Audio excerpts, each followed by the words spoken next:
morning. All right. I am so glad to see so many of you here this morning. My name is Lynne Miller. I am the mayor of Norman until the first Tuesday in July. But I'm really excited that we're having this conference. I'm glad that you all are here. We're starting just a little bit late. People continue to come in, and that's great. We want everybody that's interested to have a chance to come and to listen and to learn. The major focus of this conference is going to be envisioning for a new senior citizen center. The first thing I want to do is thank the More Norman Technology Center. They are so very, very good to come and to let different groups from the community come and use their facility. It's a great facility for seminars. It's a great facility for serving lunches and that kind of thing. So we really, really are appreciative of More Norman. I also want to thank our staff, and I'm going to let Judd introduce everybody when he gets up as soon as I finish. And he'll introduce all of the staff. The Parks and Rec Department worked really hard to get this whole seminar put together. Also, we have a senior ad hoc advisory committee. They have been working on a senior citizen center since Norman Forward was passed. I would like all of those people to raise their hands so that you can see them. I appreciate you all being here. Gail Hobson is the chair of that committee, and I appreciate the work that they have done. The idea for this conference actually came from a conversation that I had, I think it was in the fall, it could have been August, that I had with Richard Bailey, who's very involved with the Seniors for the 21st Century, and later with Julie Knutson. Because in talking to them, I could see that they had a much broader vision for what we needed to do, not just in the center, but in activities outside of the center and connecting to other groups in the community. And I think that's really, really important. So to me, one of the best ways that we could work on that was to have a forum where we brought as many people as were interested together, have a facilitator, and have a really deep conversation about what do we want to see that center be, and what are some of the programs and the activities that we would like to see, not just in the center, but outside of the center. So everybody in here understands that we live in a country, we live in a world where the demographics are really changing. We know that thousands of people are retiring every single day from their jobs and their professions. We know that thousands of people are going on Social Security and thousands of people are getting Medicare. If you survey a group of mayors, over 90% of them will tell you one of their highest priorities is concern about their aging population. This isn't just a issue in our country, it's an issue all over the world as populations age. In Norman, in 2010, we had 22,157 residents that were over 55. In 2023, that's about 20% of the population. In 2023, we expect to have 32,622 residents over 55, and that's about 25% of our population. And one of the things that Jill's going to talk about this morning is, hey, we can't just be thinking about the people that are 55 and up. Those people are already the people that will be interested in a center and senior activities. We've got to start looking at the next generation as well. There's nobody in this room that does not know that our Senior Citizen Center in Norman is woefully inadequate for the kinds of things that we want to be able to offer to our seniors. It's small, it's several stories, it does not have the kind of spaces that we need to do the kind of activities that our seniors are interested in doing. In 2008, a bond issue was passed that the citizens of Norman agreed that they would help pay for the renovation of the library, the central library, to be a senior citizen center. So we have that building, we have authorized funding, but what happened? The citizens didn't vote for a new library. So we couldn't move forward in 2008. When Norman Forward passed, we thought that we already had the answer to the senior citizen issue. We had a place when the library moved, we had some funding. But in the time that has passed, right before that and until now, we have evolved in our thinking. And we're no longer looking at a senior citizen center that has some of the traditional activities, great activities. I'd like to play bridge again as soon as I retire again, when I am no longer mayor. I'd like to go back and do that. But we're really looking at something that has a lot more emphasis on health and on fitness. So as our ideas have evolved, we know that we've got to have something different than we were thinking about even in 2015. And so that's the kind of thing we're going to be talking about today. So where are we right now? And we're going to talk about this later in the afternoon after Jill has given her presentation. So I feel like we're very close to where we want to be. We have several sites that have been identified. We're going to talk more about those this afternoon. And we have funding that will come from Norman Forward, possibly the UNP, possibly both of those put together. But we feel comfortable that we are going to be able to get something started in the near future. So this is the time we need to start envisioning. This is the time we want to start thinking about what kinds of things we want to see that center be able to do for us. And I hope that today's activities are going to stimulate your thinking and broaden what we think that we need here in Norman. And I will tell you that this is just the beginning. This is just the first. There were a lot of things we could have done in this conference today. But right now, we just want to focus on envisioning for that center. And maybe we'll get a bunch more ideas of things that we need to be working on as we move forward.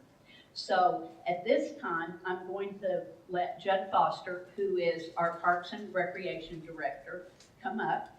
And he's going to make the introductions. He's going to thank the rest of our staff and make the introductions for our speaker and talk to you a little bit about what's going to happen during the day. Thank you so much, Mayor. Really appreciate your setting this conference up and getting this started. This is, I'll take this around a little bit. This is really going to be a great session, and as the Mayor mentioned, the first of what we hope to be many input sessions. Don't feel like this is going to be the only opportunity. There will be more, particularly after we get to the point where we select a design team and get a group started on more specific design work. This will be an ongoing part of their process to continue to gather more input and even more specific details. Again, happy to get this started.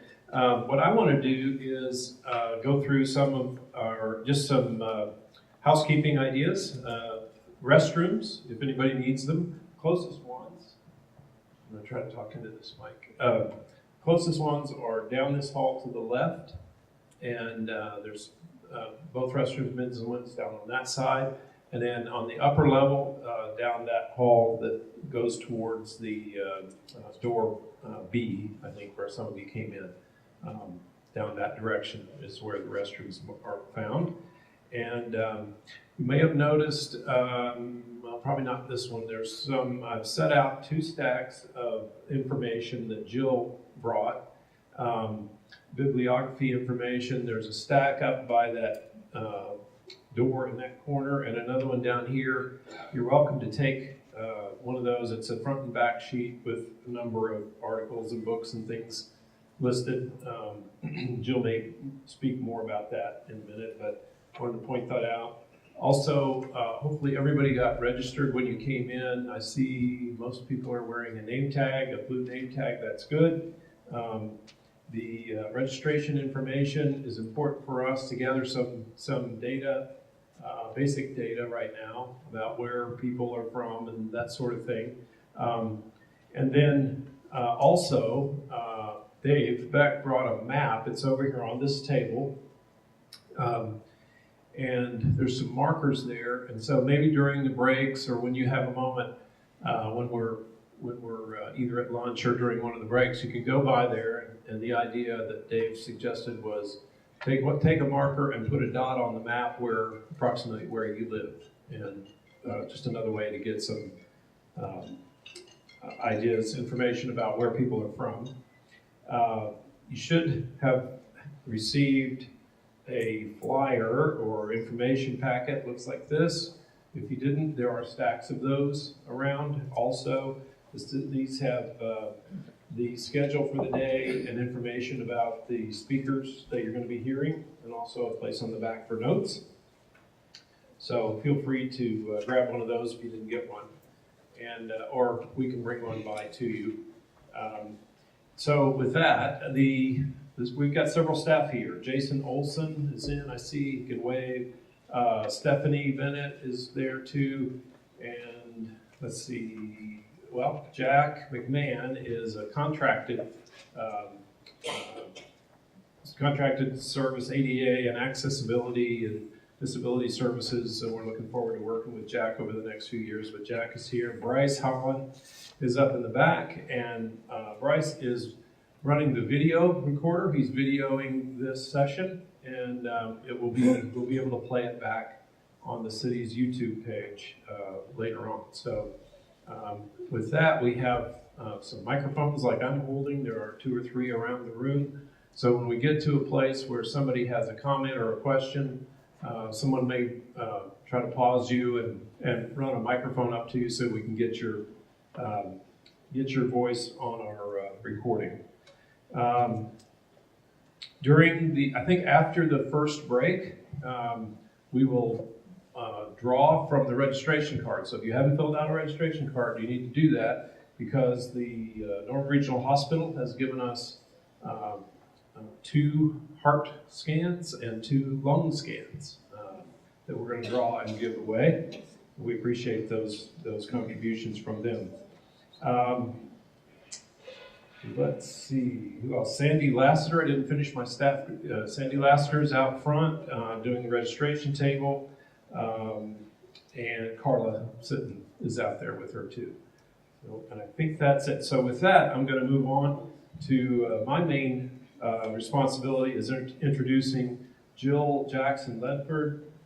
Jill is a planning consultant that comes to us from South Carolina and has an extensive background with various types of senior work. A couple of things that come up of her resume. She just recently completed long-range and business plans for the Low Country Senior Center in Charleston, South Carolina. The area plan for aging and disability services for the Coastal Area Agency on Aging, that's hard to say that, in Brunswick, Georgia. Wellness programming plan for a new facility, Millbrae Center in Columbus, Indiana. She's also provided oversight for New Model Senior Center Task Force, which is sponsored by the National Institute of Senior Centers. and has extensive experience in senior center operations prior to that. I think 11 years with, she also worked 11 years, with programs at Roper St. Francis Healthcare in Charleston, South Carolina for 11 years. So extensive background and experience with various areas of senior living. And it's my pleasure to welcome our facilitator for the day, Jill Jackson-Ledford.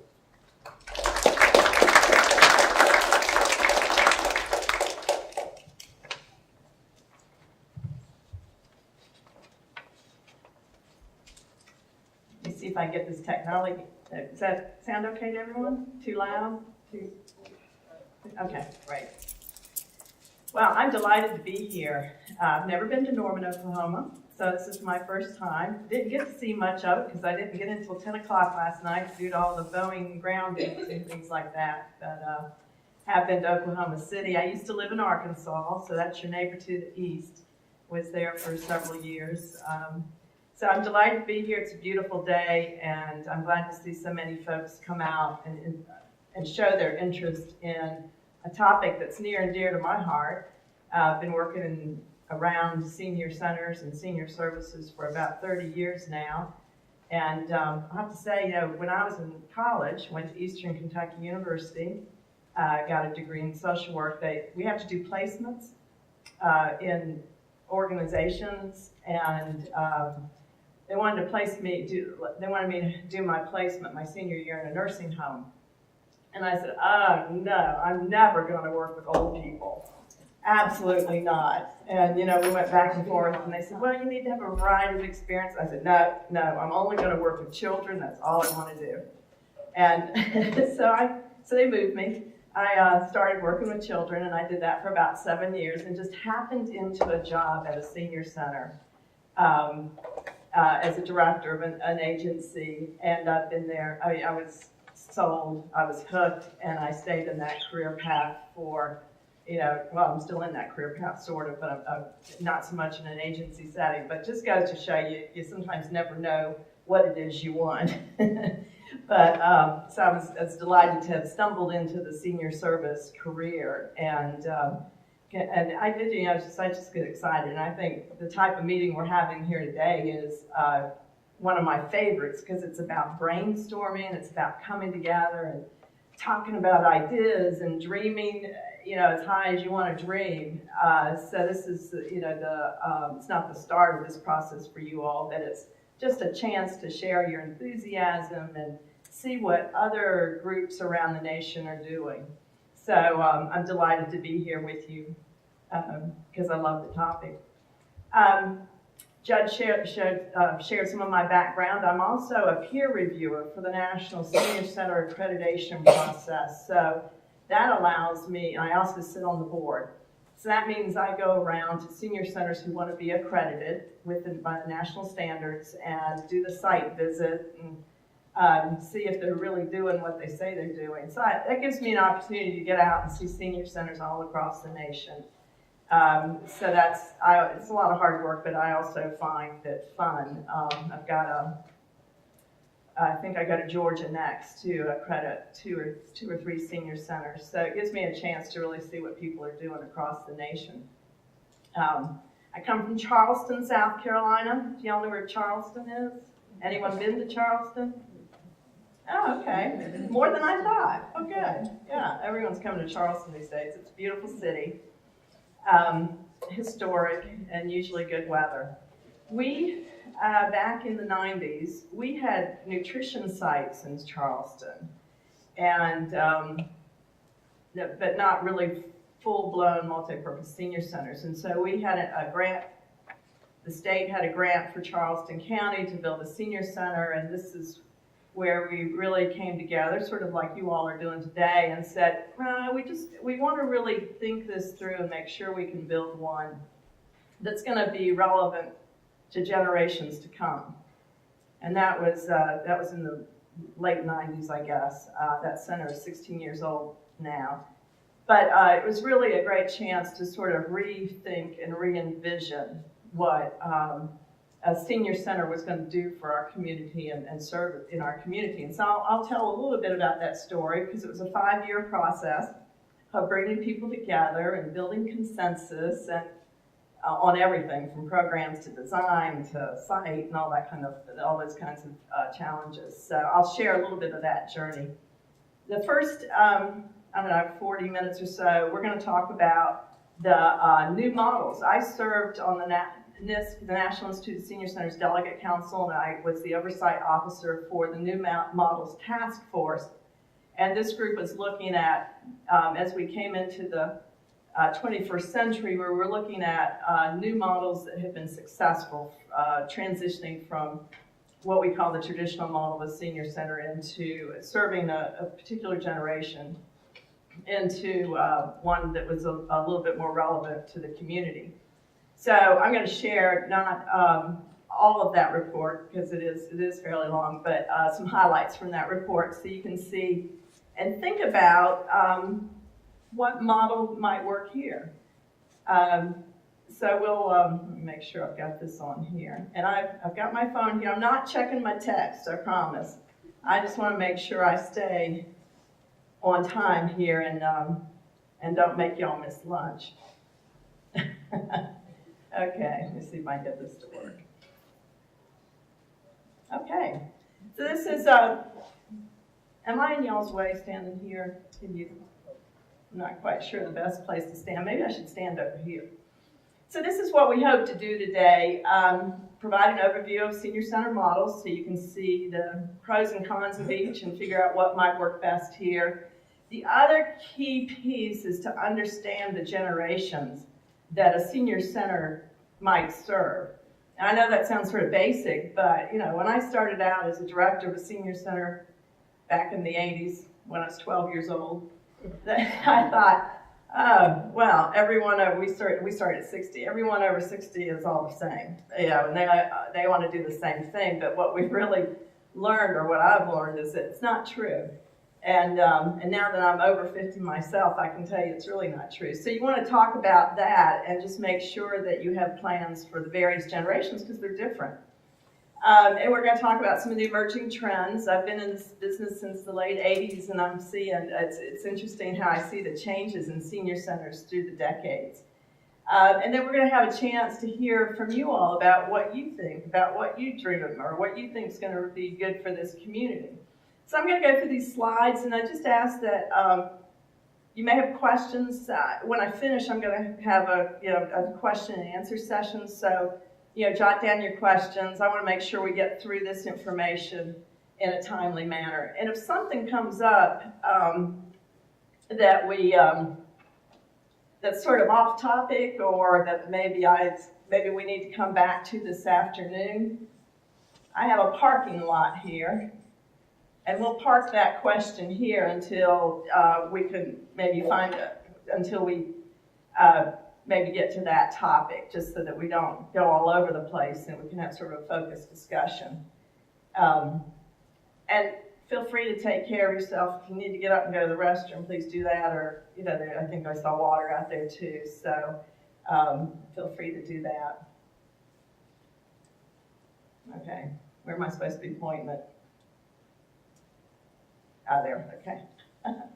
So, in the beginning, there's actually a history to senior centers. And believe it or not, some people, this Geflin, the author of this research, sort of found that there were social clubs of older adults in 1870, which I always found fascinating. But really, the first senior center we recognized, did y'all have any idea the senior center started back then? Yeah, I know, I didn't either until I got into some of this. But as social workers and people in this field, we recognize the first senior center as being the William Hodson Community Center in New York City in 1943. That's the one we really designate as the beginning. And that was started by Public Welfare Department. And then we saw slowly, year by year, the voluntary sector, churches, individuals, start setting up senior centers. San Francisco, Philadelphia, Menlo Park. And the Menlo Park one was considered a voluntary model, in that the one in New York City was basically set up for low income, folks that were isolated needed to come together for socialization and food, where the one in Menlo Park was more of folks coming together around volunteer opportunities and projects and things like that. So these were, when we started, excuse me, I'm going to have to take a flying all day yesterday. It seems really dry out here. Y'all don't have humidity?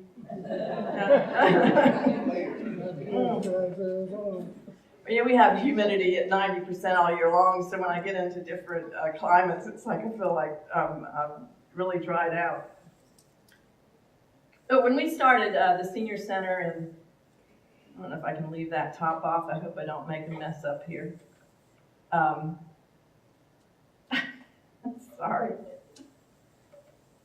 Not quite made for a bottle of water. When we started researching for the senior center in Charleston, South Carolina, the traditional senior center, and we'll talk about this, was built around the GI generation, about their likes, their interests, and that was when federal funding first came out. So we had some nutrition sites in Charleston, but it really wasn't what we were looking for. So we did research about the different models. And there's the voluntary model, and this is focused around people coming together as groups to volunteer and around opportunities. And part of that really is to the social club model, where you come around together to socialize. And then the other main categories is social service, where you basically have an institution, a center that's there to provide social type services to people. And neither one of those really worked for us in Charleston. So we, as I'll talk about later, came up with wellness as our central focus. So these are some important influences with senior centers. In 1961, we had 218 senior centers. And it's like, wow, that's only maybe a few per state. Today they say there's about 10,000. The height of senior centers was really in the, late 80s, early 90s, when they counted 17,000. The first National White House Conference on Aging was held in 1961, and basically was supposed to be held every 10 years. I can't really remember when the last one was now. That hasn't been as frequent. And that's where people come together and talk about aging and senior issues. One of the most important influences on senior centers was in 1965, when they passed the Older Americans Act. And this act started to fund meals, transportation, and various activities that happen at senior centers.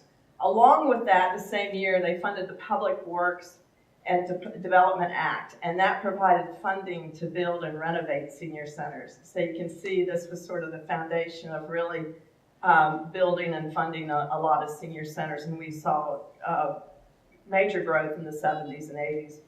In the 1990s, things started slowing down. We had decrease in funding. I was in Arkansas at that time, and I was the director of the provider agency there in Little Rock, and our attendance at what we called congregate meal sites was really declining. And we thought, maybe senior centers are going to go away. So we pulled together a task force called the Arkansas Senior Center Revitalization Task Force. And we talked about ways to maybe reinvent ourselves and taking a look at the future. And that's sort of when we got into saying, well, what does the next generation want? And I tell you, it was sort of a dismal time, because I really thought that, we wouldn't see senior centers. Later in the 90s, I moved to Charleston, South Carolina, worked for a healthcare system, and we had the opportunity to re-envision a senior center, and was involved in that. So that's sort of just a brief history of influences of senior centers. And now we're seeing a lot of neat new models, and that's where we come into the task force, which I'm going to talk about the different models. So I mentioned the generations, and I won't ask you which generation you're part of. This information comes from the book from Strauss and Howe.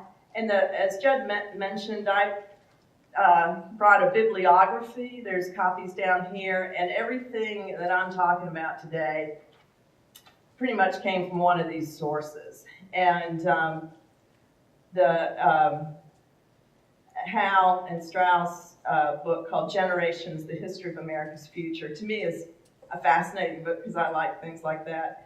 But they detail all the various generations and the cohorts, and the ideas, and these dates pretty much come from them.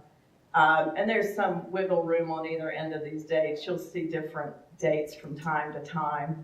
But they talk about how, as a cohort, you grow up and you know, everyone's different. We have different things going on, but as a cohort, we grow up experiencing the same things in a particular time, and that shapes our values, the way we see life, the way we might move through life. And they classify these different generations, and what we found in the senior center business is that there are you know, the dislikes and likes and values and experiences of these generations can really make a difference and impact your programming.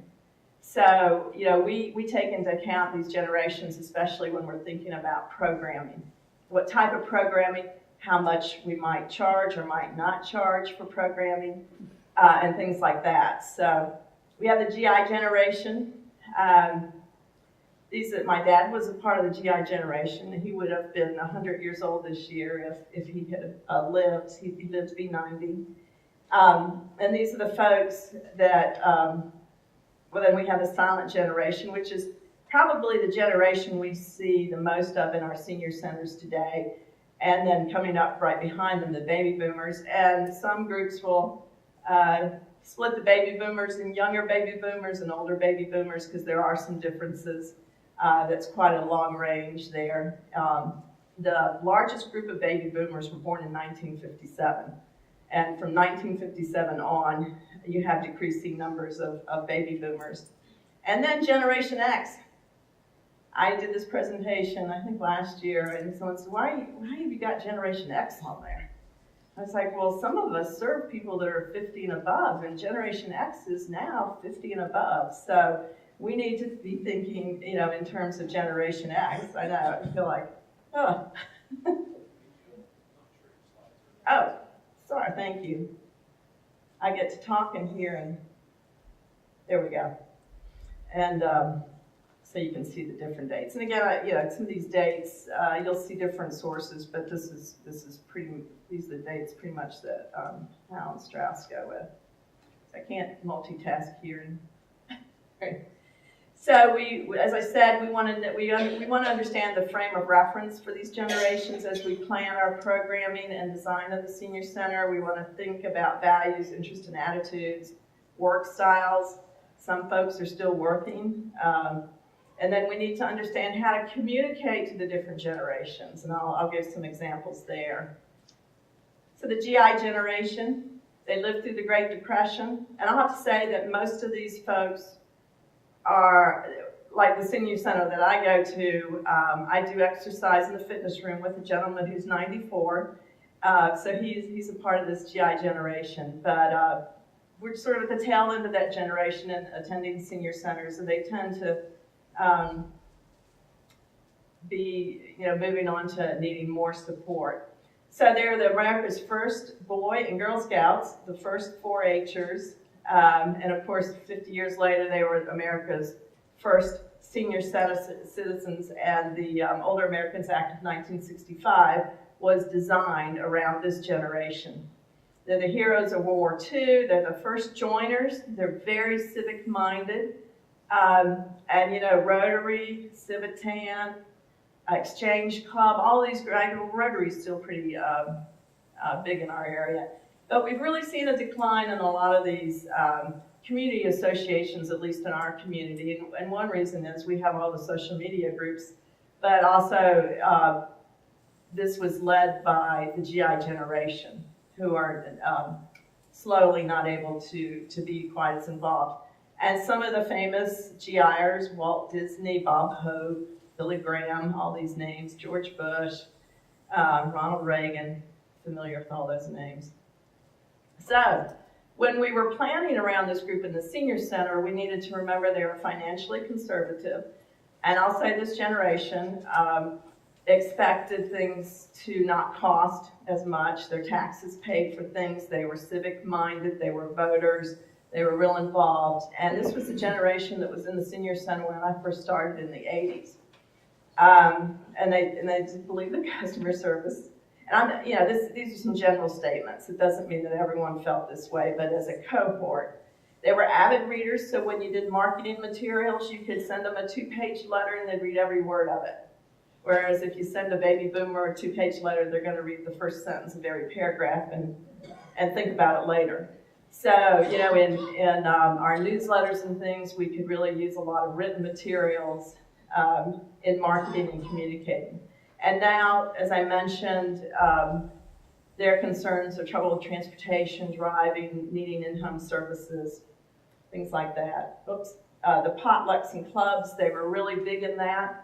And that's why a lot of our traditional senior centers started out with long rectangular tables where folks brought things to add to the meals that were provided. And this was their preference for socialization and getting together, church socials, work socials, family picnics, and things like that.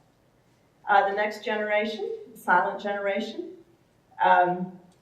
This generation came a little too late for, I hit a button there. They were sandwiched between the get-it-done GIs and the self-absorbed boomers. It was a smaller generation in numbers. Sometimes they took on some similarities to the GI generation and sometimes to the boomers. They were the earliest Marian and earliest Babian generation so far in history. And interestingly enough, they produced every major figure in the modern civil rights movement. So I always thought that was sort of counter to their title, The Silent Generation. And then you'll see some of the famous people, Marilyn Monroe, Martin Luther King, Jack Nicholson, Clint Eastwood. So now I'm planning for the senior centers, and this is where they started coming to senior centers probably in the 2000s, early 2000s. And what we found in our senior center was they did not mind paying for a membership. Prior to that time, people were very resistant to paying for a membership in a senior center. But that changed because they were willing as a cohort to pay for quality and to pay for products that they felt were good and they were needed. They were they weren't spend happy, but they were a little bit different in how they managed their money than the GI generation. And they preferred small group dining. Tables of 4, not the long, endless rectangular tables that we have been using. And you're starting to, and you see that in senior centers today. Almost every senior center I go into now has the round, smaller tables, more intimate. You talk to a few people, you don't have to yell down. So you're starting to see these generational influences affecting the design and development of senior centers. And they also started seeing retirement not as an end, not that I worked 40 years here and I got to watch and this is what I'm doing, but as a time of transition into, well, maybe I'll now do what I've always wanted to do. Maybe I'll now go take watercolor classes and become an artist. So it's looked at differently because lifespans have been longer, have been, for the increased medical care, we're living longer. Our retirement can last up to 30 years sometimes now. But it was a generation that began to see retirement not as an end, but a transition to another lifestyle. And like I said, sometimes you'll see this generation taking on characteristics of the two they were sandwiched between. Baby boomers. I know most people by this time are tired of hearing about baby boomers. I'm a baby boomer, so it's been interesting to be in this generation. And as we've all seen it, they've changed every institution, they've changed all kinds of things as they've aged through our society. And they've evolved from beaver cleaver to hippie to brand eater to yuppie to post-yuppie, and I don't know, now what? And they're on the quest for self. And we're starting to see this in programming. You've got a lot of spirituality programming now. You've got being the best I can be, doing the things I've always wanted to do, taking a look at life. And this was also, this was an increase in dual income families, and that was a change for society. TBH begins, and here you'll see some of the well-known baby boomers. Donald Trump, Steve Martin, Oprah Winfrey, Prince Charles. So this is the generation that really, the largest percent of these silent generation folks are in our senior centers today. And they have had an influence, and you can see how they're changing senior centers too, along with the boomers. This generation's busy, although that's changing. I mean, they're still busy. A lot of them are retiring. The oldest, early 70s now. They're split between taking care of parents and now grandchildren. It was children and parents, but now it's parents, children, and grandchildren. And they don't read lengthy marketing pieces. So when you're trying to reach baby boomers, you need to be, and I speak for myself here, you got to be brief, put it in bullet points to me, and then tell me what it is you want in one sentence. And then, it's just so much, especially in this day and age with the social media, excuse me, and all the things hitting you, it's hard to take a lot of time. And if you don't capture their attention in seconds, you'll lose them. So now, Generation X. And as you all are working on this visioning and planning, you really need to think about Generation X and get these folks involved too, because they're in their early 50s. And they were children at a time when society was less focused on children and more focused on adults, and that affected their sort of the way they see the world and their influences. They're the latchkey generation, and so they tended to be more peer-oriented. Generally parents were working, both parents were working as we transitioned from mom at home, dad at work. Now we've got both parents working. They also, the increasing divorce rates affected them. They came of age in MTV. They were the first children to be bused for integration.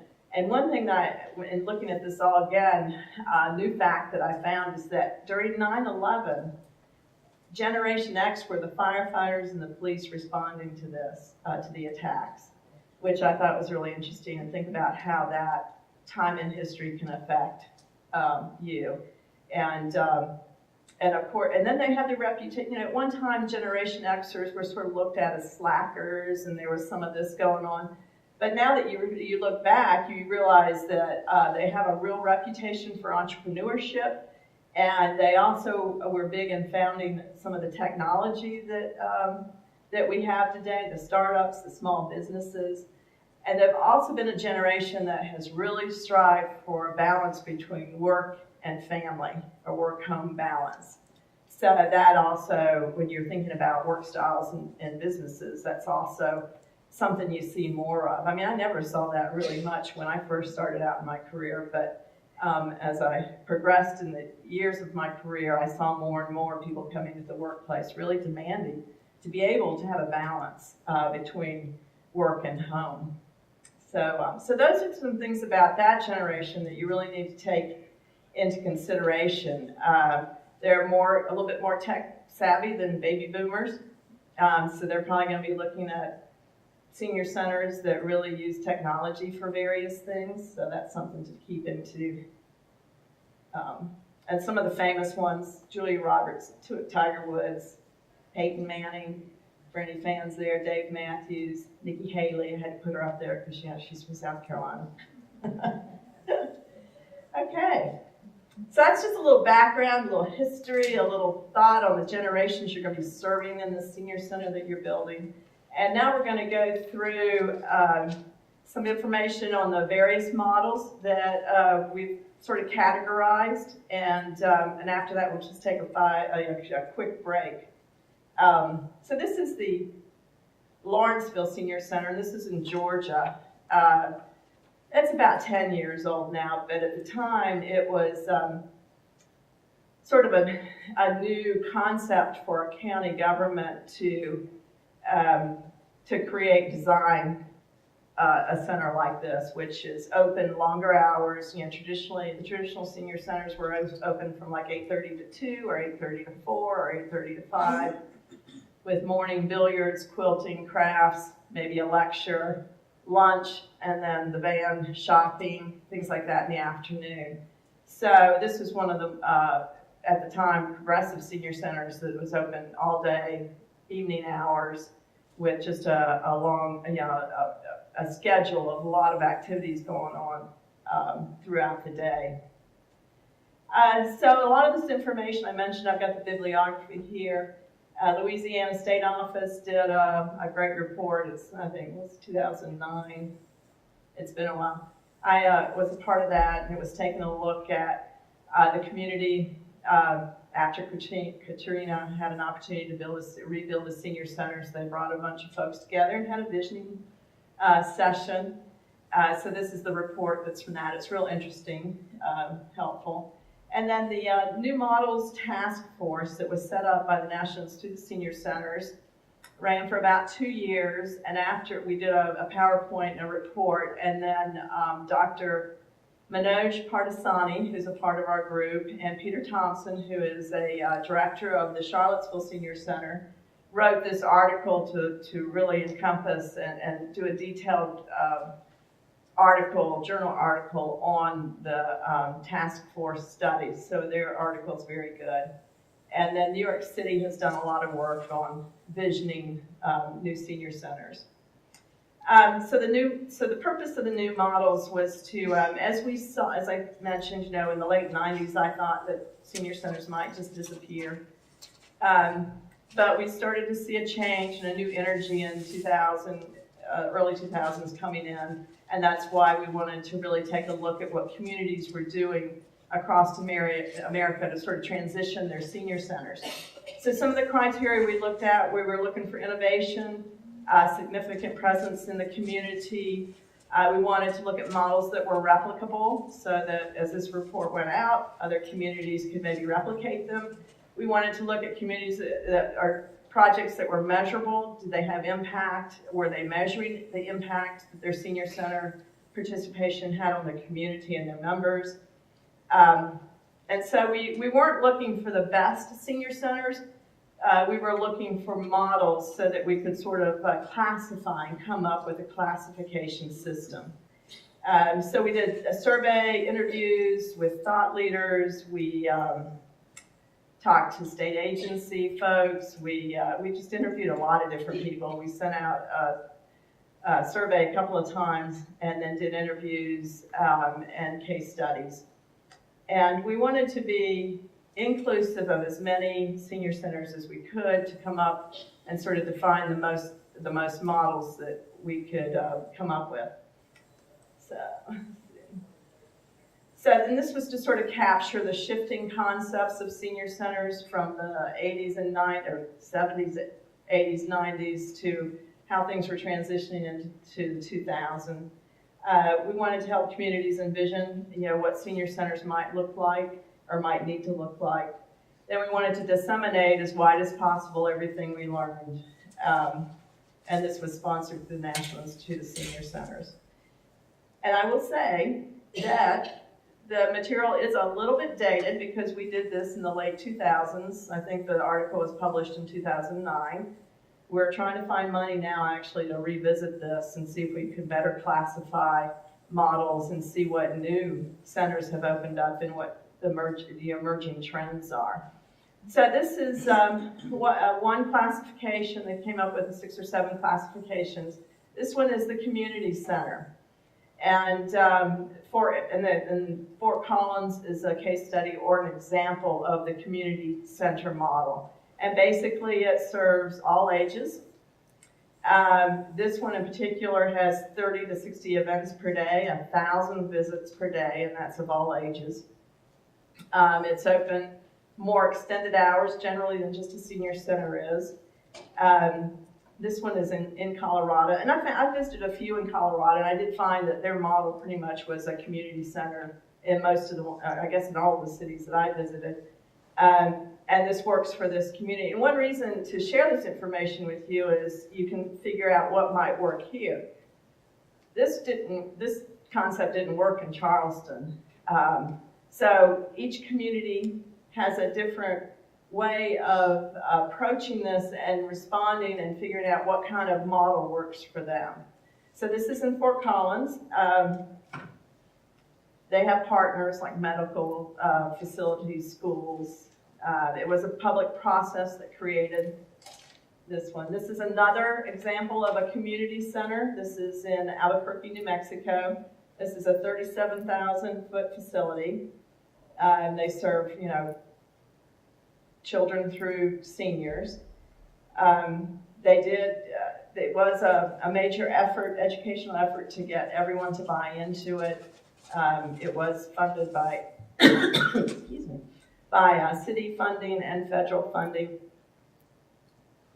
We have a large number of partnerships, and you'll see this is a picture of, they have a water park. So, I found that interesting. I don't know that I see any, well, maybe there is a senior out there in the water park.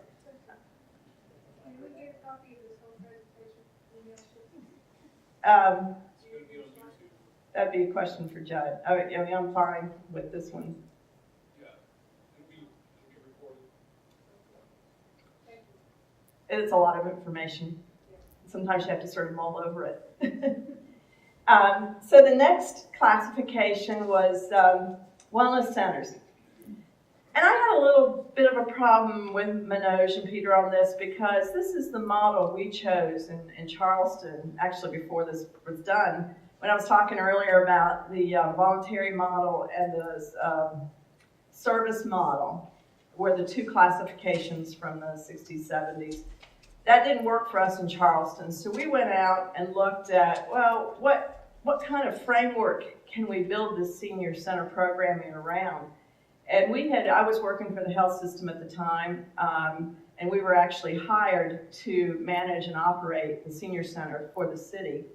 And so I was connected to the Wellness Institute up in Stevens Point, Wisconsin.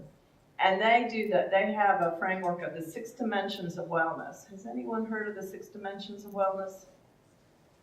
No? Well, I've got a slide on it a little bit later here.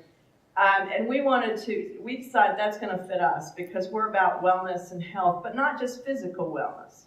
We're talking about emotional wellness, spiritual wellness, vocational wellness, and so that was the framework we adopted, and we called ourselves a wellness model. Now, in the article that Manoj wrote, he talks about the wellness center model as being a big wellness fitness facility. Ours is not, but we're a wellness model because our programming is designed to align with the 6 dimensions of wellness. So that's just a little bit of tweak there. Some of these you'll see are more fitness oriented. We don't have a very big fitness room. Fitness rooms weren't really a thing included in senior centers when we built our senior center, believe it or not. We do have one, but it's not very big. So I just wanted to talk about that distinction. Baltimore County has a big fitness center. It's designed to attract adults 55 to 70. I don't know after 70 what. I guess they can attend, but I guess maybe that wasn't the group they were going after. But they said, surprisingly, in the interview that most of the senior center users were 75 years of age and older. So it's a partnership with Townsend University. You'll see a lot of these models have major partnerships with healthcare facilities or retirement facilities or communities or universities. Now here's the best senior center. It's my senior center.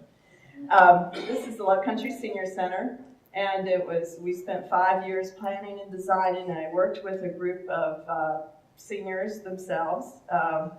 We called the coalition, the Love Country Senior Coalition, and we worked to get city involvement, county support, private industry support to build this center. And actually now, 16 years later, it looks a little basic and it needs a facelift. But it was the first in the area. It was one of the first in the state that had a actually dedicated large fitness room. So we adopted the wellness, the 6 dimensions of wellness, and we designed programming around that. And here you'll see the wellness is social, spiritual, intellectual, educational, physical, and vocational. And vocational can either be around work or it can be around volunteering. It means how you spend your time. We offered a whole menu of evidence-based health promotion programs, which was very different. Most centers were not offering those kinds of things. And they're basically programs that have been proven through research to have certain outcomes. And our goal was to integrate mind, body, and spirit throughout life's journey. This is a 10,500 square foot facility. We'll have a little bit more on that. 10,500, which was big at the time. It's not anymore. This area Charleston served about 20,000 senior adults, 50 plus. Now, Charleston's probably, I think it's 60,000 senior adults at one time. I haven't looked at that lately, but sort of the catchment area it served was about 20,000 older adults. So here's the chart on the 6 dimensions of wellness. And it talks about spiritual as the ability to establish peace and harmony and meaning in life. So it didn't necessarily mean religion. Religion is one of the ways you can do that, certainly. But it was about spirituality. Social wellness, the ability to establish and maintain good social relationships, because especially with all the research now, we know how important that is in our aging process.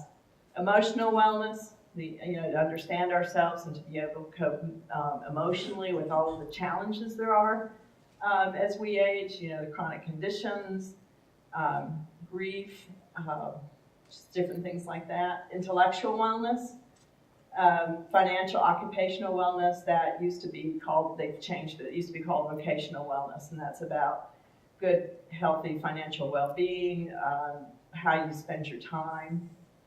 And then, of course, the physical wellness, the one that we're most familiar with that. So this is what we adopted as our format for programming. We offered programs quarterly, sometimes it's monthly, around that would come from one of these areas. Now, this is another example of a wellness model, and it is more of a actual physical facility that is around fitness. This is the in Rochester, Minnesota, and I've got some pictures later on of this one. And they also started doing evidence-based programs, health promotion programs. They do a lot of measurement about, when people come here, do they participate, and what's the effect or impact of that. They also have a lot of professional partnerships, and they had a lot of younger seniors attending the center. Another center, the Mill Race Center, this is in Columbus, Indiana, and I worked with them on developing a wellness program. They opened, I think they took about 20 years to plan their center, so I heard about this center for a long time, a couple of decades, but it finally opened, I think, 2010.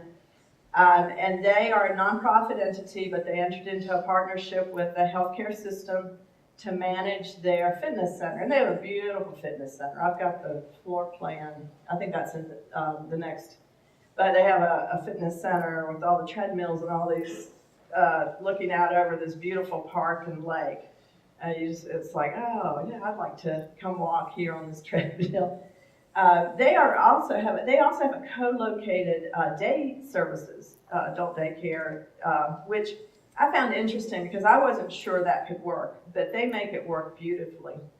It's the same facility, and this was another nonprofit they worked with, so they co-located 2 nonprofits in a building owned by the city.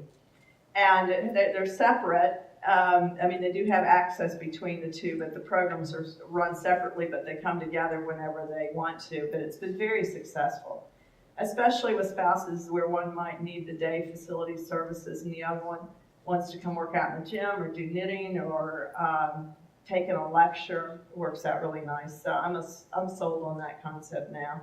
And they also have a big senior employment contract work program, which is a little different for senior centers, and they have space in their new senior center for appropriate space to carry out all those contract jobs. So they do a lot of different things, but they consider themselves a wellness model because they again do their programming and services around the 6 dimensions of wellness.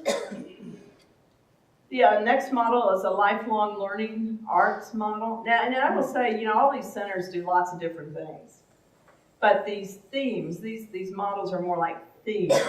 So those that are sort of adopted a lifelong learning arts theme often do programs at a lot of different sites. Art classes here, poetry here, drama here. And they really focus on the arts and learning. Now they do other things, trips, but they're sort of the theme that carries out their programming is about lifelong learning and arts. And so they're really about celebrating exploration of their creative selves. And some examples, this is, they say that they allow more access to seniors because they're located at so many different sites. They're not just at one site. And they talk about the brain fitness programs. Now a lot of us in senior centers do brain fitness programs, but again, lifelong learning / arts are the major theme that they organize their programming around. And some of the examples are, this is the New Center for Learning, 5 Towns Senior Center in Woodmere, New York. And so they've gotten a lot of funding to do arts and lifelong learning activities. They're self-sustaining through fees. The other thing you'll see in all of these different models is everyone is funded differently. Some are city funded, some are county funded, some are a mixture.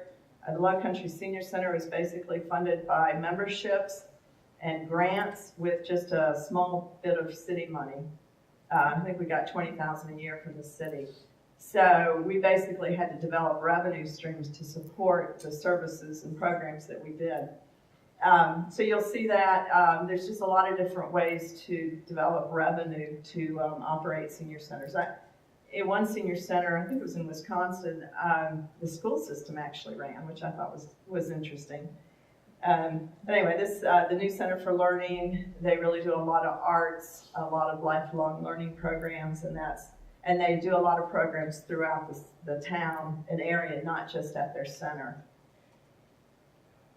The next model is what we call a continuum of care, or transitions, and these are organizations that do a lot of services that, the center in Columbus, Indiana might be considered a continuum of care too, because they have programs for active adults, and their partner has the adult day services. They also have the vocational.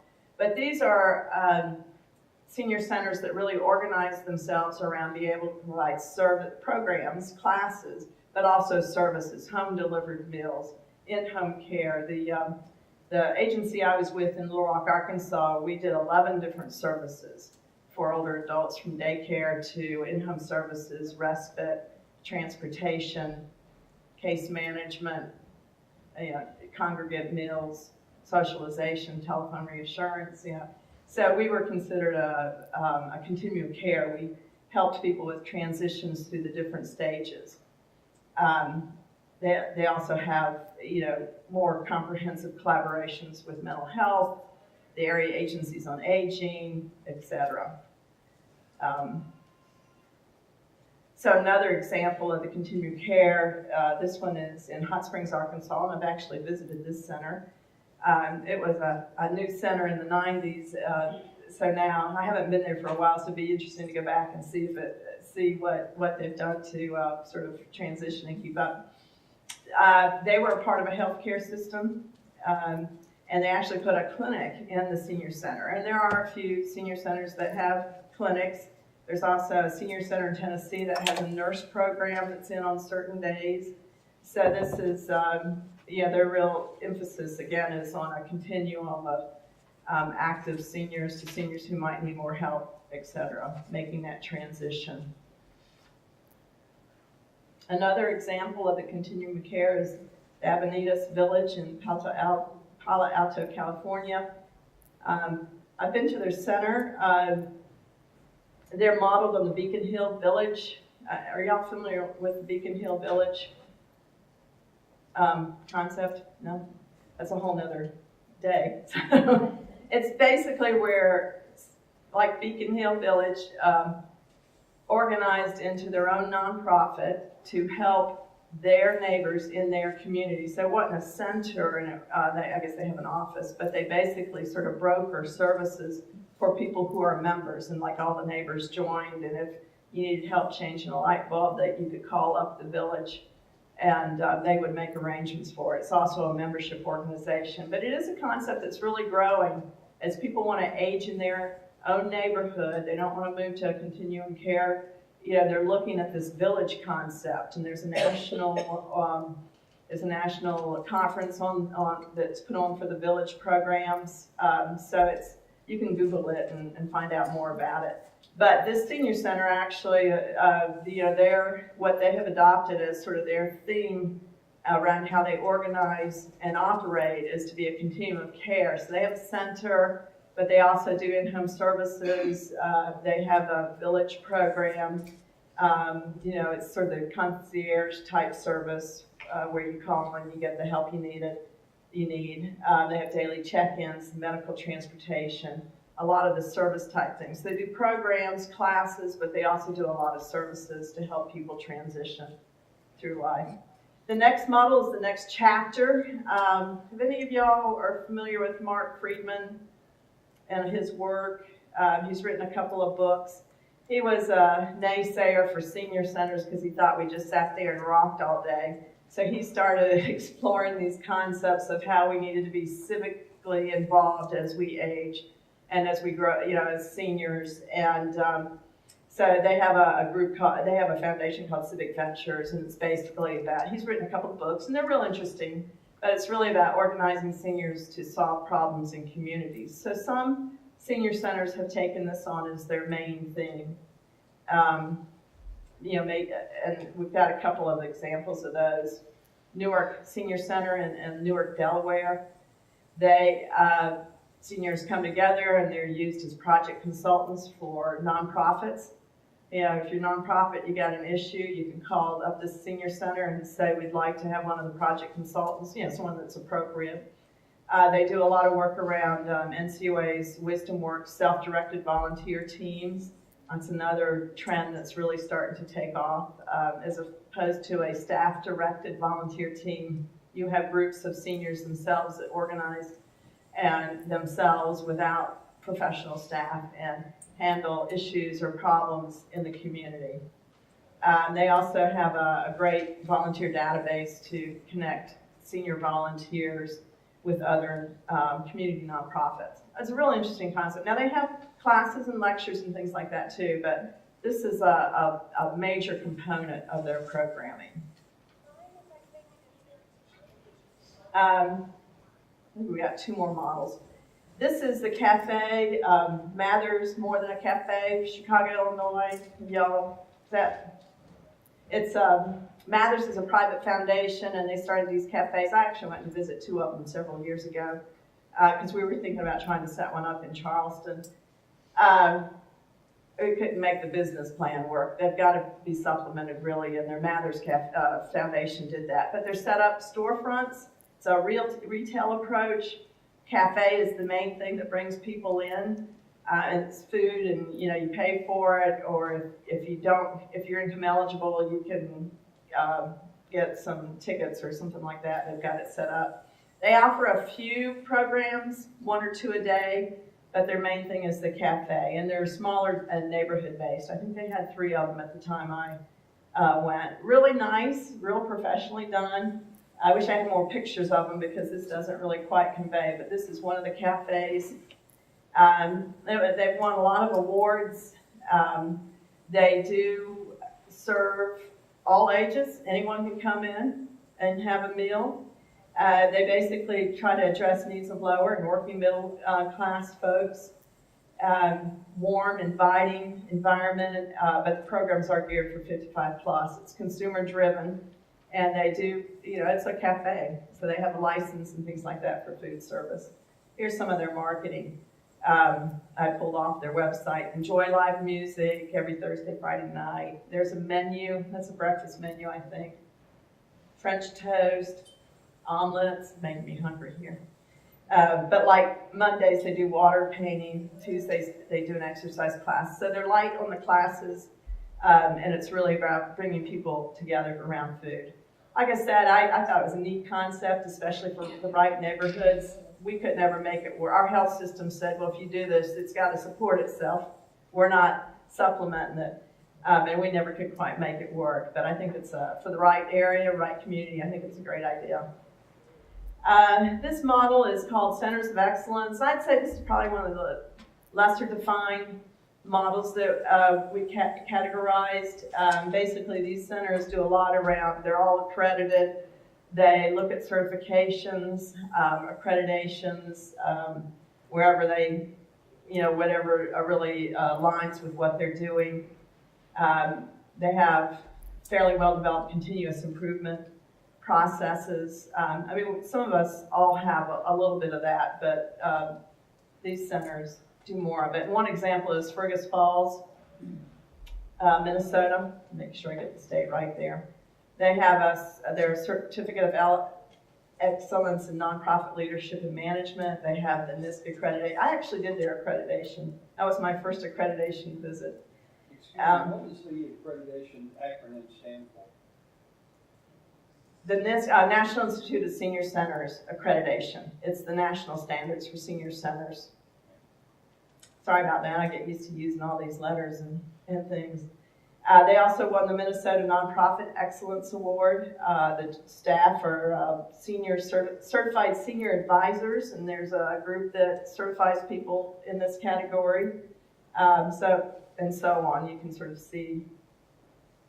The next model is what they call entrepreneurial, and this is sort of a very different class of senior center. They basically don't have any city, county, federal funding.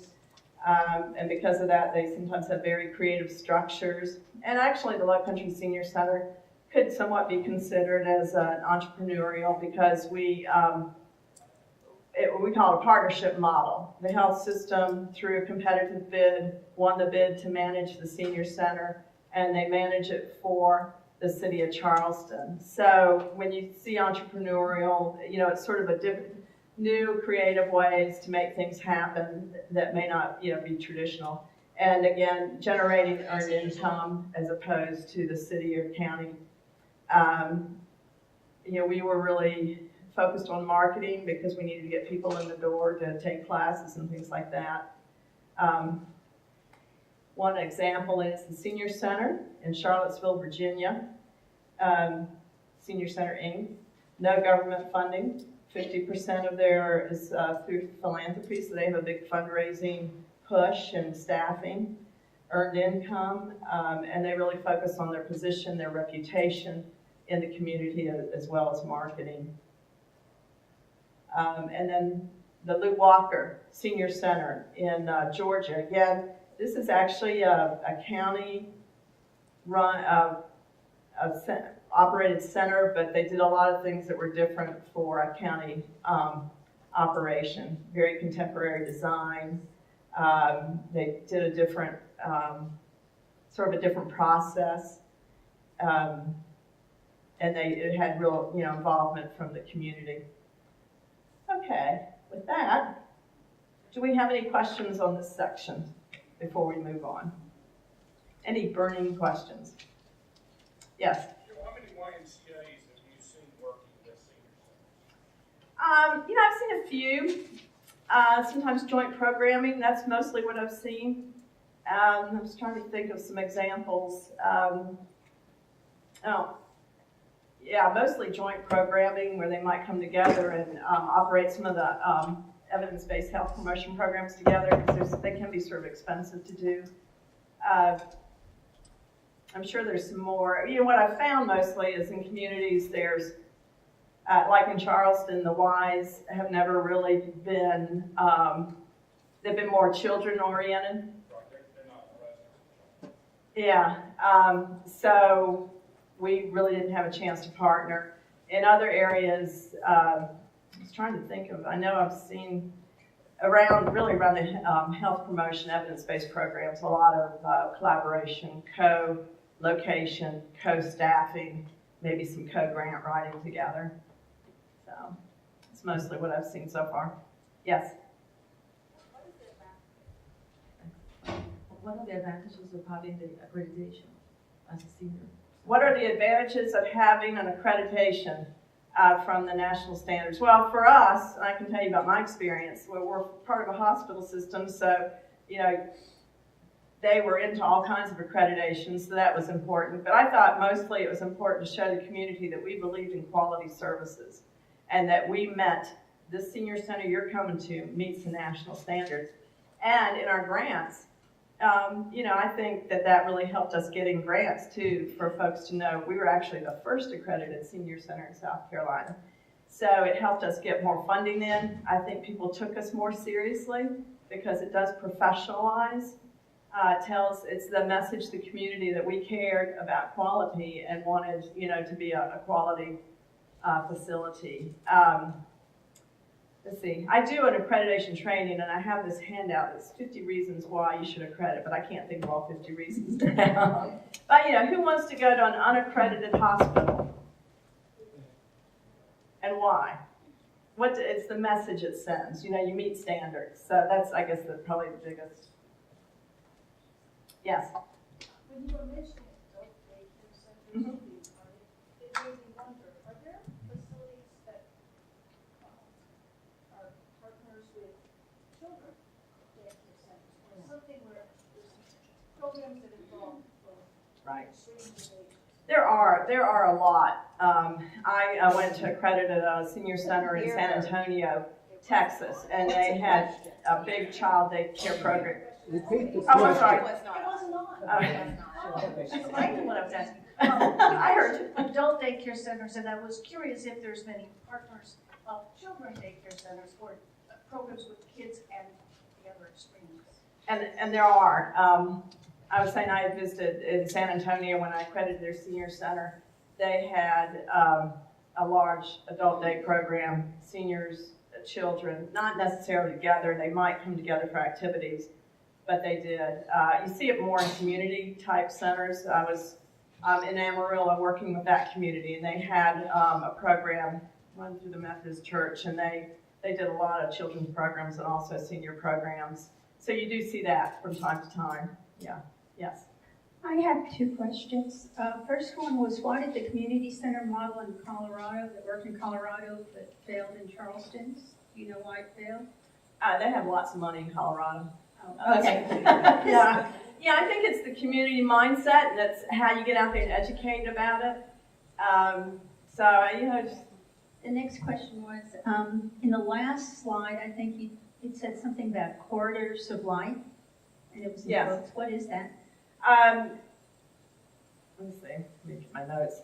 I think that was what they were what they were doing was putting together sort of the whole transitions. They worked with partners, and that's just what they called their continuum of care, where they would, those that didn't, those folks that needed to move on from the senior center to adult daycare, they had strong partnerships to help people find the appropriate place to be. Thank you. And they just named it Corridors of Life. I want to know if you've seen a movement in the congregate meal sites from the Older Americans Act and what you see them doing within the senior centers. If I've seen a movement. Are there meal sites still? Oh, yes, there are. One great example was in Pennsylvania. I went to accredit the center, and they had the congregate meal money, and they did a wonderful cafe sort of setup, and they worked the money and the donations. I can't remember exactly. It's been a while since I've been there, but there are. And some of them are senior centers run by a nonprofit, and another agency group brings in the congregate meal site. I worked with the senior center in Haya, and they had another agency that had the congregate meal, and they brought it into the site, but they worked with the senior center to be relevant to the people coming.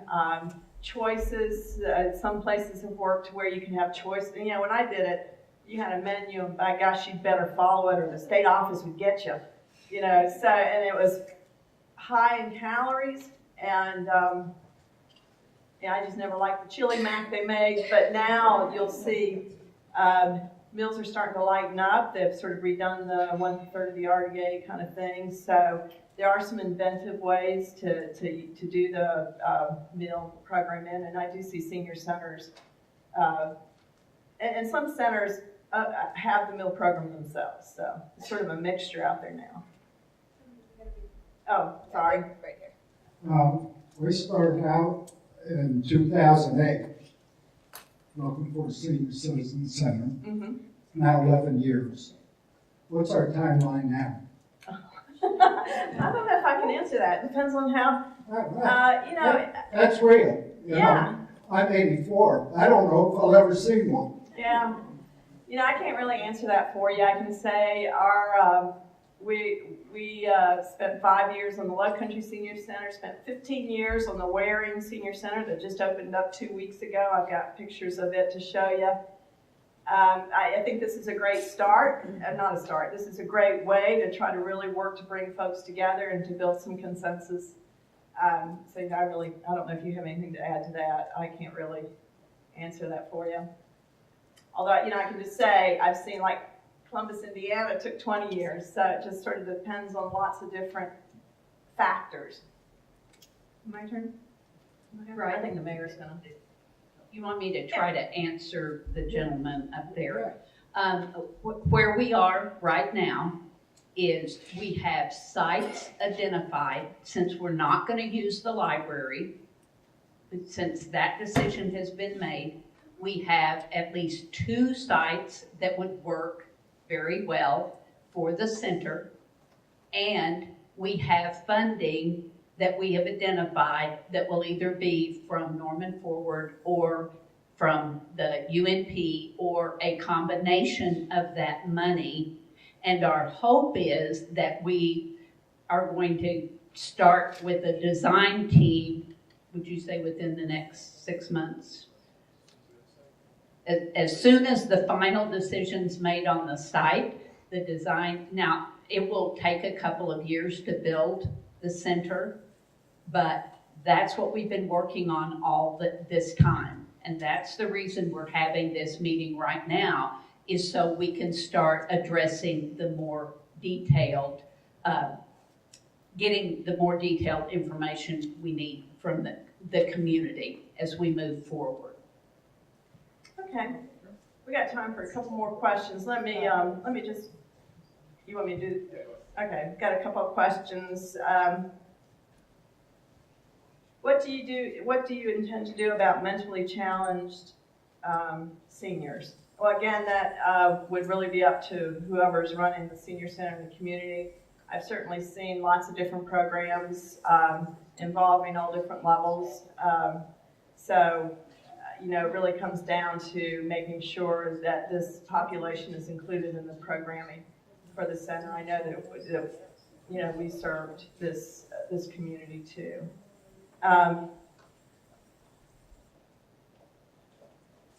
Sorry, I need my bifocals changed here. Where will seniors go when they are done for the day? To home, to the shelter? Again, you know, that's a little hard for me to answer for your community.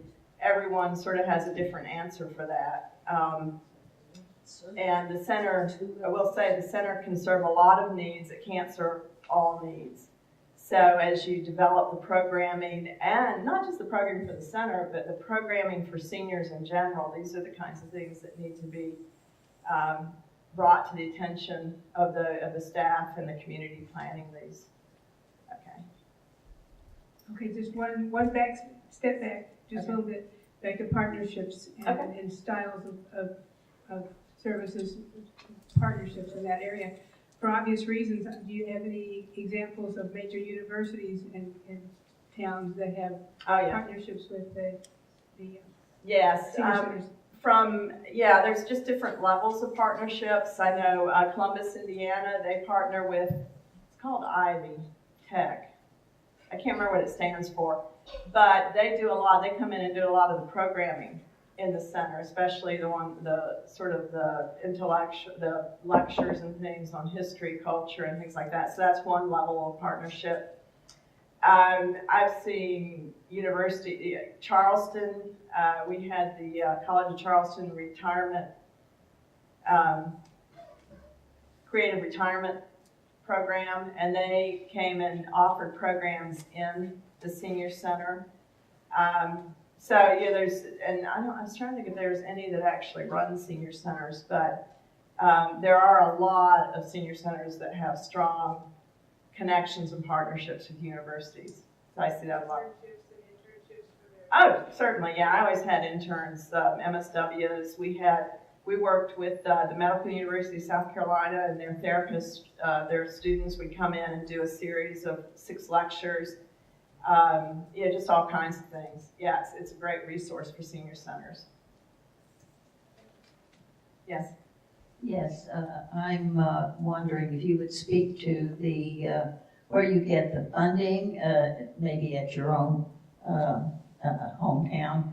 The grants, what's the ratio of grants, and what are the senior fees?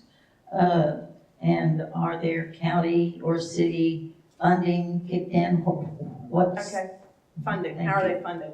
That might take the rest of the day to talk about that. I mean, every center is funded differently. Some centers are completely funded by the city or the county. I have a friend in Madison, Wisconsin, and her center is completely funded by the city, Madison Senior Center. Our center, the city said, well, we can't afford to do that. We don't want to start a whole senior center operation. We're going to go hire someone to manage the center, and that person's going to have to develop revenue streams, give some in-kind. Now, the hospital system really doesn't pay cash to the center or use cash. They do a lot of in-kind stuff like marketing, accounting, things like that. So Low Country Senior Center was about $70,000 a year. They had 1,500 members, more or less. $70,000 a year came in memberships. Another $50,000, $60,000 came in program fees. There were programs free for members. So if they had to pay the instructor, then there were fees for the programs, but we always tried to keep it as low as possible. We negotiated. We got in kind. We had maybe anywhere from $50,000 to $200,000 in grants. That varied, We went out and got sponsorships for events from senior living facilities. That was maybe $10,000, $20,000. We built this facility to rent it for receptions, and at one time, when I was there, we were getting about $35,000 a year in rental fees. There's some federal funding if you do meals and transportation and things like that, so some senior centers have a little bit of that money.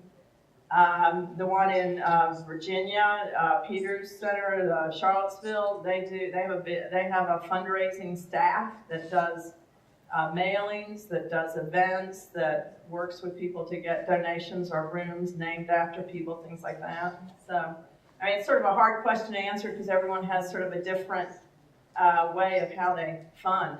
So how common is it that your manager sets up the fundraising events and is charged with doing that? The Yes. senior center manager? Most senior centers have to do a little bit of fundraising. A lot of them have at least 1 or 2 events a year. So generally, except for maybe some of Tallahassee has a great senior center program. They started a foundation. They're city operated. They started a foundation to do the fundraising through, so they had more than just the city money.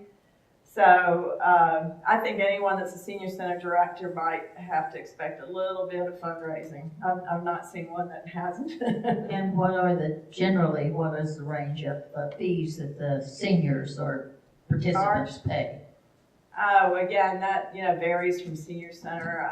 We went everywhere from a dollar for a particular to, I don't know, the most expensive thing we were charged for was maybe $20 for members for like a dance class or a series of art classes or something like that. But again, it varies. I mean, I have a few, I almost made a mess there. I knew I was going to do that. Glad I had the top on. I have a few of our calendars from the Low Country Senior Center. It is online, so it's a PDF on the lowcountryseniorcenter.com. So you can pull it down and take a look. I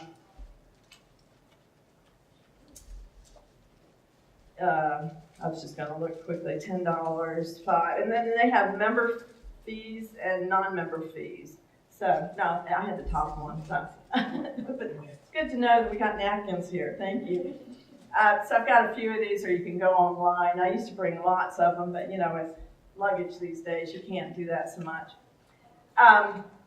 Okay, one more question, then I need to move on to the next presentation. Yes. What about the transportation issue, or did all centers provide transportation? Could you address that, please? Okay.